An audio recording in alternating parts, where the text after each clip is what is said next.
John Wesley గారు, communist వామపక్ష ఉద్యమాల్లో అపారమైన అనుభవం ఉన్న పెద్దలు వేదిక మీద ఉన్నారు. రాఘవులు గారు, అజిత్ పాషా గారు, కోట రంగారావు గారు, ఉపేందర్ రెడ్డి గారు, చలపతిరావు గారు, మురహరి గారు, రమేష్ రాజా గారు. మిత్రులారా, ఈ సంవత్సర కాలంలో ముగ్గురు అగ్ర నాయకులను జాతీయ స్థాయిలో జాతీయ ప్రధాన కార్యదర్శులుగా పనిచేసిన కమ్యూనిస్టు పార్టీ యోధులు సీతారాం యేచూరి గారు, శ్రవణ సుధాకర్ రెడ్డి గారు, కేరళ ముఖ్యమంత్రిగా పనిచేసిన అచ్యుతానందన్ గారు చనిపోవడం చాలా బాధాకరం.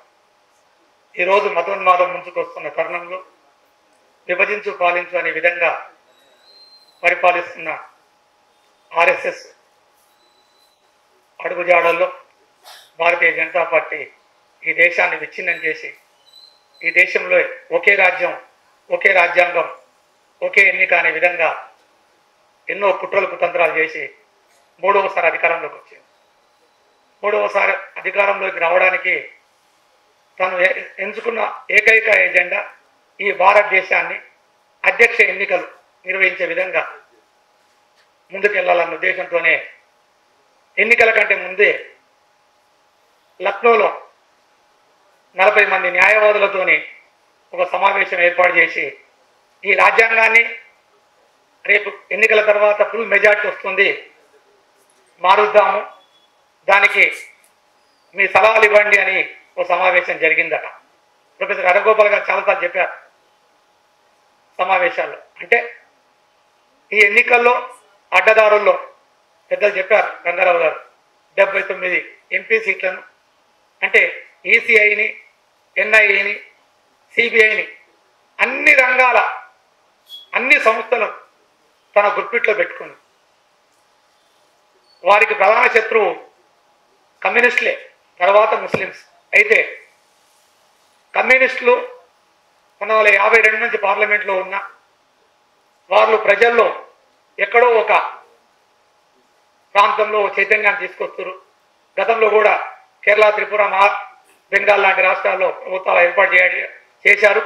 వారిని మొత్తం మీద ఎక్కడ లేకుండా చేసి ఈ దేశాన్ని హిందుత్వ దేశంగా మార్చాలంటే వారిని రోజు రోజుకు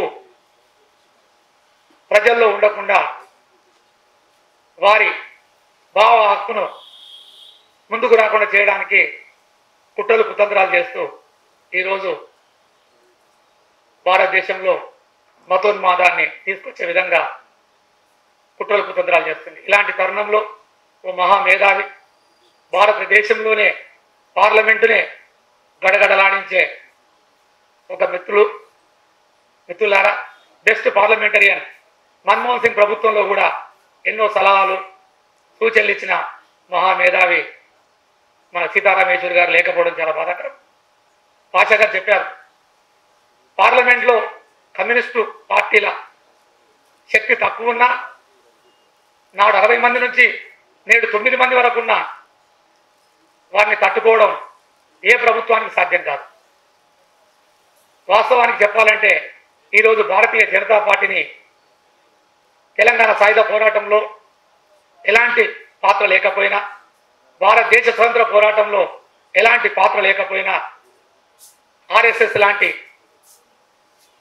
సంస్థ 1925లో ఆవిర్భవించిన 100 సంవత్సరాల ఉత్సవాలు జరుపుకుంటున్న తరుణంలో భారతదేశంలో 4 సార్ల ప్రభుత్వాన్ని అడ్డదారులు ఏర్పాటు వామపక్ష కమ్యూనిస్టు పార్టీలు ఏ రోజు ప్రభుత్వాల కోసం హాలాట పడలే. కాబట్టి సీతారాం యేచూరి గారి ఆశయాలను సాధిస్తాం.